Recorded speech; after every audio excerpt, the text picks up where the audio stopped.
Je suis le bon berger qui donne sa vie pour ses brebis.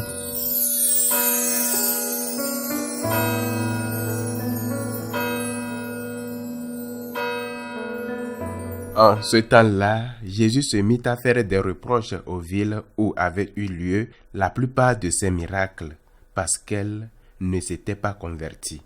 Malheureuse es-tu, Chorazine, malheureuse es-tu, Bethsaïde, car si les miracles qui ont eu lieu chez vous avaient eu lieu à Tyr et à Sidon, ces villes, autrefois, se seraient converties sous le sac et la cendre.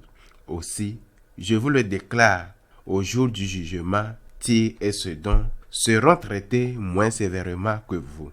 Et toi, Capharnaüm, seras-tu donc élevé jusqu'au ciel? Non, tu descendras jusqu'au séjour des morts. Car si les miracles qui ont eu lieu chez toi avaient eu lieu à Sodome, cette ville serait encore là aujourd'hui. Aussi, je vous le déclare, au jour du jugement, le pays de Sodome sera traité moins sévèrement que toi. Acclamons la parole de Dieu. Aujourd'hui, l'Évangile nous invite et le Seigneur nous demande de faire un examen de conscience. Le Seigneur souhaite que nous fassions un examen de conscience. Nous pouvons toujours nous attarder sur ce que les autres ont et que nous n'en avons pas. Peut-être une famille plus aisée, peut-être un pays offrant davantage des possibilités sur le plan éducatif et économique. Ça peut être aussi une meilleure santé que d'autres. Ça peut être aussi que d'autres sont plus intelligents, plus charmants, plus beaux. Nous pouvons toujours nous attarder ou focaliser sur ce que les autres ont et que nous n'en avons pas. Mais qu'en avons-nous? Qu'est-ce que nous en avons? En particulier, nous. Dans autre parabole où le Seigneur parle de la distribution des talents, il en donne un à l'un, 5 à l'autre, 10 à un autre. Il ne demande pas à celui qui en a eu un ce qu'il demande à celui qui a eu 5, ni à celui qui a eu un 10. Il demande à celui qui a eu 10 ce qu'il a eu. Le Seigneur ne nous demandera pas de rendre compte de ce qu'il ne nous a pas été donné, mais de ce qui nous a été donné et la manière dont nous l'avons utilisé. Même si ce n'est pas un seul talent, le Seigneur ne nous dira pas « Celui qui en a reçu 10 a donné plus que toi », mais il nous dira « Toi, qu'as-tu fait? Qu'as-tu donné comme fruit en fonction de ce que je t'ai donné ?» Qu'est-ce que Dieu a donné à chacun d'entre nous? C'est là l'examen de conscience. Tu dois examiner ta conscience et savoir ce que tu as reçu. Qu'ai-je fait des dons que Dieu m'a donnés? Ici, le Seigneur parle même des miracles. Les miracles qu'il a accomplis à Capharnaüm, qui était considéré comme sa ville, logiquement après Nazareth, où il avait vécu. Combien de miracles a-t-il accompli en nous? Je suis conscient de ce qu'il a accompli dans ma vie. Des miracles extraordinaires. Sinon, ce ne serait pas des miracles. Qu'ai-je fait des miracles? Je suis conscient de la chance que j'ai eue d'avoir une famille. Et voici la famille que j'ai, qui n'est pas parfaite, car personne n'est parfait. Je suis conscient de la chance que j'ai eue à naître là où je suis né, qui n'est pas parfait non plus, car aucune nation n'est parfaite.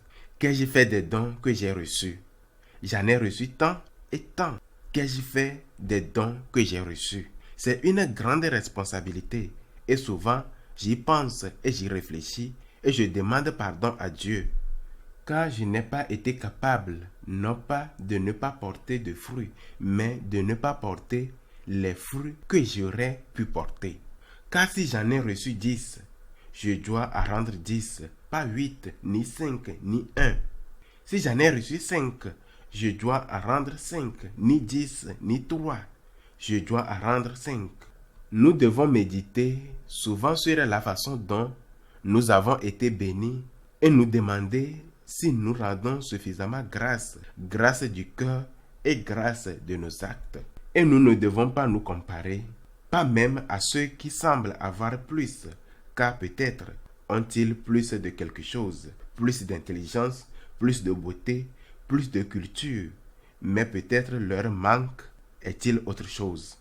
Peut-être sont-ils nés dans une famille plus riche, mais leurs parents ne s'aiment pas comme les nôtres. Ou peut-être sont-ils en meilleure santé, une santé parfaite que nous, mais sont-ils plus égoïstes?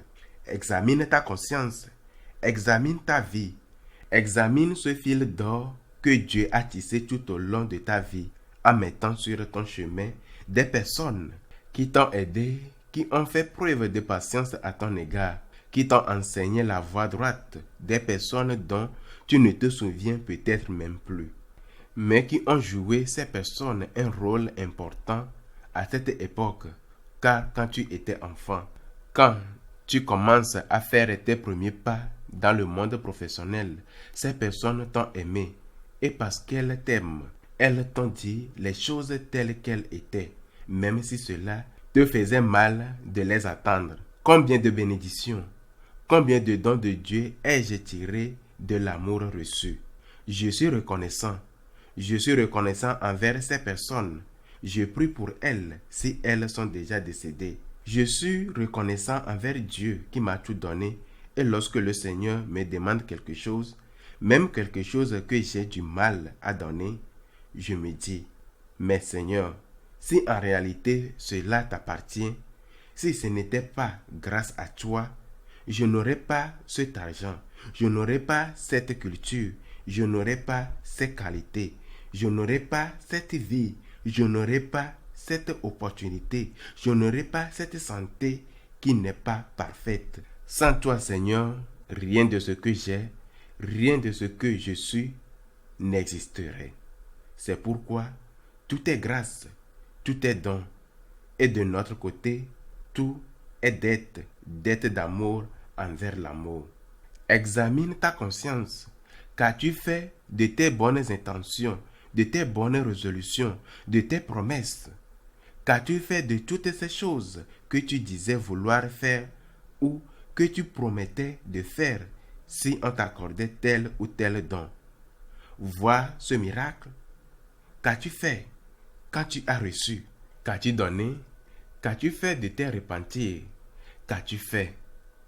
Aujourd'hui, demandons pardon et prions le Seigneur de nous aider à l'aimer, de nous aider à l'aimer chaque jour davantage, car même en donnant notre vie pour lui, nous ne donnerons pas encore assez, nous ne donnerons pas encore ce qu'il mérite. Qu'il en soit ainsi.